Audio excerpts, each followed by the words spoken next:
Big old black oak. Big old hog. Super tall. It's been cabled a couple times. Up there, we'll be dealing with that. This new addition is what's got him thinking about him not wanting to have this big tree undo all of his work at some point. What's up, YouTube? Got a job this morning that's looking kind of big. Damien's out in Wisconsin helping Rion with the storms temporarily, and so Damien did this bid, and so I just haven't seen the tree until right now. Just like old times, you know, when the climber doesn't know what's up until he gets there. So I did not bring the crane, but I'm thinking that the crane could be handy on this job. There's just enough room to wiggle it in here and get something done with it. But I'll show you what it looks like. Since I don't have the crane today, I'll probably do some rigging and make it. We'll go as far as we want today without the crane, and then maybe come back tomorrow with the crane. Does that sound like a good plan? I'll show you what it looks like. I don't feel like driving. We're a long way from home, so I have to drive back for the crane right now to get started. And I think it might be more expedient and even work out better in the long run if all things happen for a reason, that I came this way and we just did some rigging and simplified the tree a little bit before we show up with the crane. So those are my thoughts. Those are my thoughts right now, and I'm sharing them with you, and I'll show you some tree work. Change of plans, YouTube. I shot the throw line up there and I saw birds scatter, and then I got looking and I see them coming and going out of holes. And so there's at least 3 families of birds up there, woodpeckers, and so we'll come back.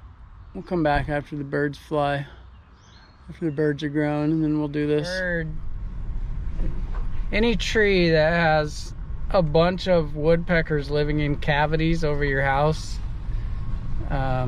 is suspect for safety to your house, because it's not like they're just nests made of sticks and twigs and old pieces of blue tarp. So that tree got cavities all over it, and it's even got some tip dye back on one side, which indicates root rot. So when time comes, it's probably a good responsible removal, but after the birds are gone. YouTube, so the job changed. We went off to a different one. And this one's kind of cool. It's a bunch of aspen trees that are failing. They're all kind of wispy and dying for some reason. Little clusters of aspens, and this is all going to be rebuilt into RV parking and stuff, and so we're getting rid of these. And the day changed quite a bit. We're just gonna stick every one of these aspen trees, not all of them, but nearly every one of them, in the chipper hole. And so this will turn into a, hey, look at our cool chipper type video instead of what it was going to be.